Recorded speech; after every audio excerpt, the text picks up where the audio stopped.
I left England on the 9th of August 2021, ending a 592-day stay in the United Kingdom, and it was an incredible experience. I was able to see so much of the United Kingdom, met some outstanding people, and even went from a casual not cat person to a very much unhealthily obsessed cat person. Nando is taken well care of, for those of you wondering. Though I have heard that since leaving, Nando has been notoriously grumpy. But he's back in England and I miss him very, very much. Teaching in Kent was lovely. I had some wonderful students in my last school, some of the best I have ever taught, and I am very grateful for that. It looks like being a stranded Australian has its bonuses.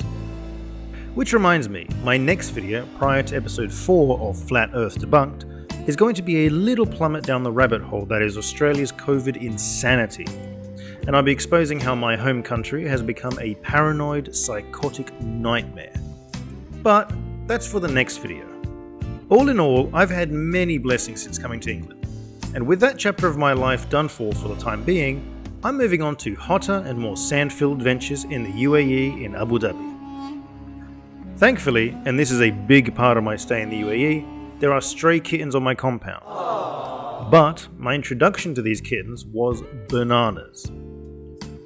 On my first morning, one of the kittens ran into my villa, up the stairs, into my apartment, and vanished without a trace.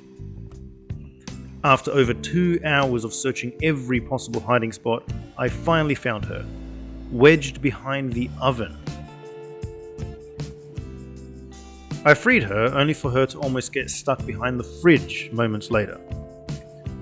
This little disappearing act has earned her the name Houdini. Today, my cats are well taken care of and well fed, but it took a very long time to reach this point. When I first started trying to gain their trust, they were terrified of me, and clearly starving.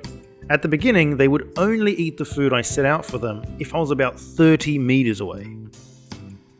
After a few weeks and some makeshift cardboard houses, they slowly trusted me enough to not run away when I got close to them, but they were on alert and they hissed at me. After a few more weeks, they began approaching me and meeting me halfway when I approached them, and meowing the whole time. However, as they ate, they were still cautious of me and wouldn't let me pet them. Eventually, they began invading my personal space, and that was whether I had food or not. They now let me pet them for as long as I want. Not only did their trust improve, but they grew healthier and happier. At the start, Joe Gardner, for example, looked weak, malnourished, and afraid. But now, Joe looks healthy, chubby, and loved, even if his siblings mistake his tail for a toy. All in all, Joe is fluffy and loved. Harry's another success story. He was in a similar boat at the beginning, looking unwell, afraid, and scared. Whereas now, he is soft, got some chunk on him, and is completely content.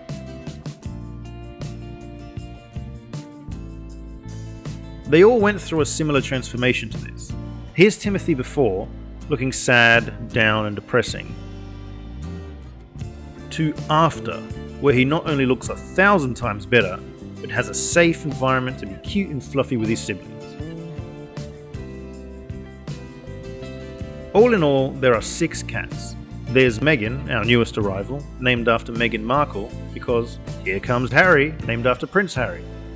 We got Obama, here's the brown one.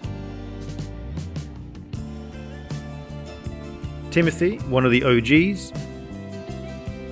Houdini, rare sight that is. And then my favourite, Joe Gardner. He's so soft and cuddly, and named after the main character in the movie Soul. Their living arrangements kept me busy too. Originally, I just put out food and water for them. Then I started cutting up cardboard boxes, but I never really saw them interact or play with them. Then, I made them this out of junk I just found lying around. With 2 spacious apartments,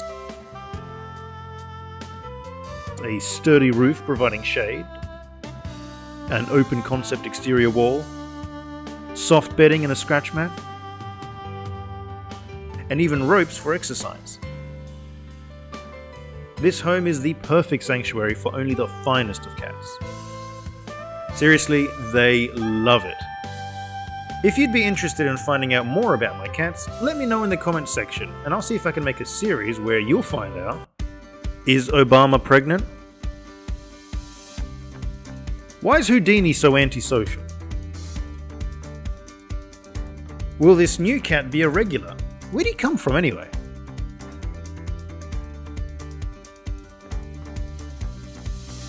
Why is Harry so awkward?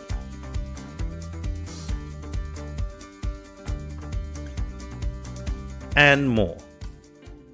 Thank you for watching. Please leave a like, drop a comment, and subscribe to support the channel.